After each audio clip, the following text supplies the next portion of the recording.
Hey guys, Tom Barclay here, just at Spurs' training ground. I've just done the press conference, but obviously the big news this evening has been the signing of Xavi Simons. I know every Spurs fan really wasn't willing to properly believe it until he was up there holding a shirt because of fears of being gazumped by Chelsea after what happened with Eberechi Eze and Arsenal, and obviously Morgan Gibbs-White earlier this summer where he ended up staying at Nottingham Forest.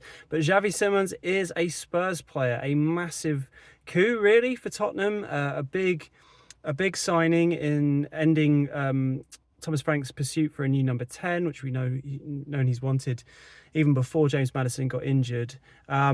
And just really good news, a really good signing, really exciting signing, age 22, Dutch international, 28 caps, 5 goals, played in some of the biggest clubs in the world already, but hopefully coming to North London where he can really settle down and become a fantastic player for Thomas Frank in Thomas Frank's system. A real boost after what's been an excellent start to the season, but creativity in the middle of the park, I personally think soon would have shown itself had they not signed someone like this once the games really start to kick in every few days, which will be the case once the Champions League starts and we get into September. Xavi Simons has done an interview already with Spurs' website after being announced, including a little nod towards all the noise, as he puts it, around Chelsea this summer. Let's be honest, we know that Chelsea were interested earlier this summer. He's been widely expected to go to Chelsea for most of the summer, and he was very open to joining them. Why wouldn't you be if you don't have any particular skin in the game over particular London clubs, which I don't believe he does. Chelsea obviously in the Champions League as well. Why wouldn't he be interested? But also, why wouldn't he be interested with Tottenham if they were to come along, which they did? And he said in his little nod, poking fun at that Chelsea noise, he said, "Noise, don't listen to it all. Only what matters is that Tottenham called and I answered." That's a little nod also towards his goal celebration, where he often looks like he's on the phone. I can come on to that in a minute, where the sort of story behind that particular routine comes from. But yeah, he also talked about it being basically the movie he'd been dreaming of for a long time. He's another player to reference Thomas Frank in why he came to the club. He said when he met the head coach, he sort of knew right away it was the right place to come to. And yeah, he signed a contract, made the move from Leipzig for about £51.8 million plus add-ons, which is a pretty good deal for attacking top quality attacking players in today's market. His contract is believed to be until 2030 with an option of another 2 years after that. So he's in for the long term. And he also talked about what he wants to bring to the party at Spurs. Flair, obviously, being that creative midfielder that Spurs have been lacking, particularly with Maddison's injury, but also discipline and hard work, which is something that Thomas Frank's very much been all about throughout his managerial career.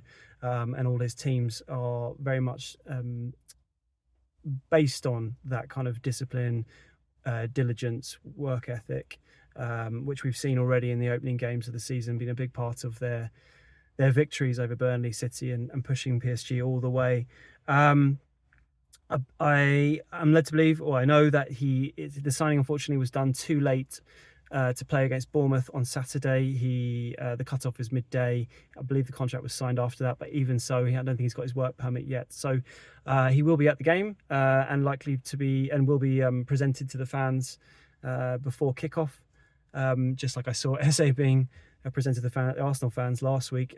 Simons, the man that Spurs have gone for in the end and managed to get over the line, will be presented to the Spurs fans and no doubt get a really, really rapturous reception. By the way, if the sound of this quality of this video, I hope it's good. I haven't got my mic with me. I'm using a new phone. Maybe it's better quality, actually. We'll see.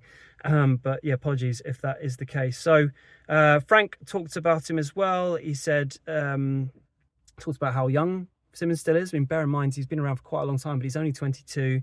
He said he can play number 10 and left wing, so he's another versatile player, which Frank very much likes from his players.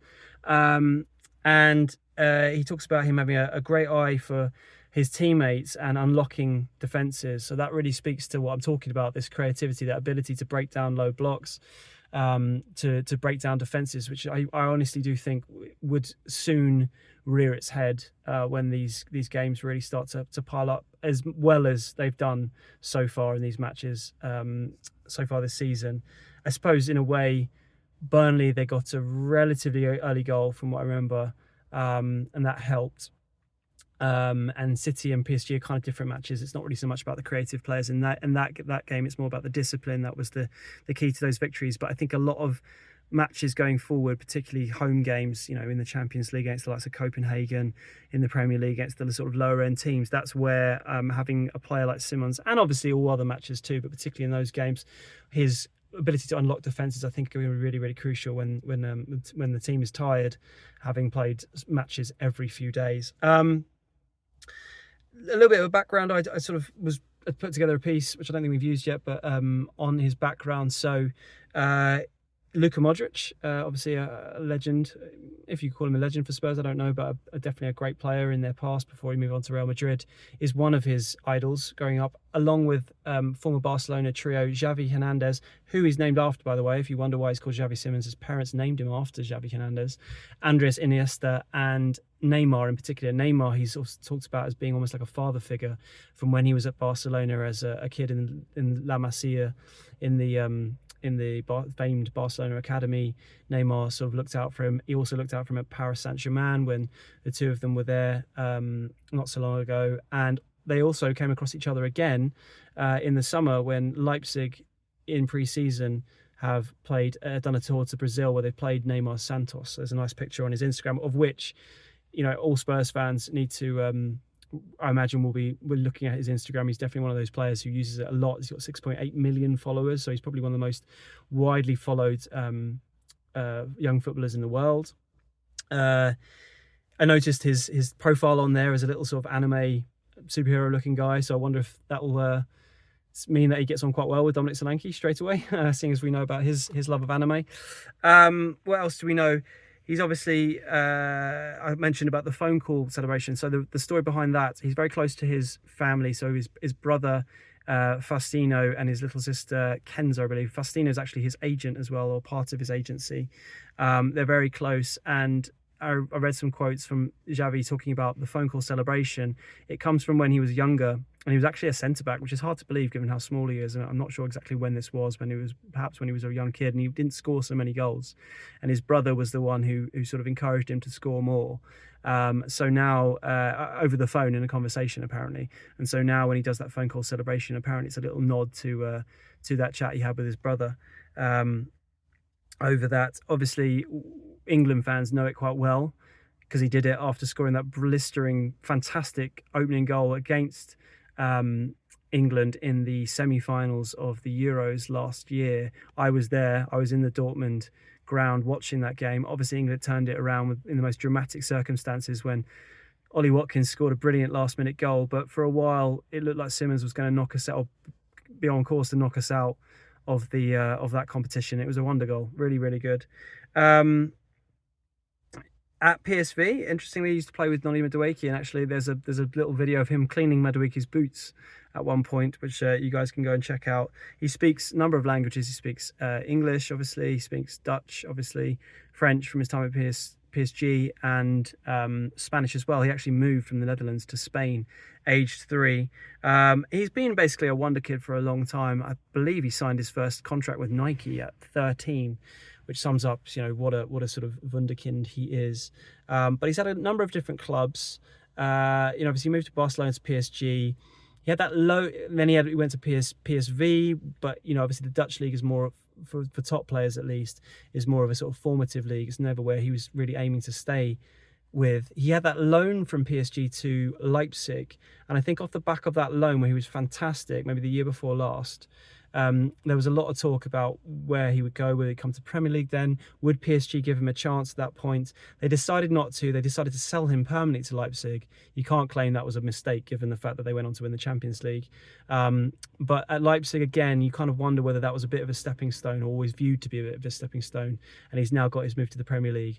Leipzig of themselves released a very nice statement from their managing director, Marcel Schaefer, I think his name is, talking about how his sort of Simons sort of embodies the way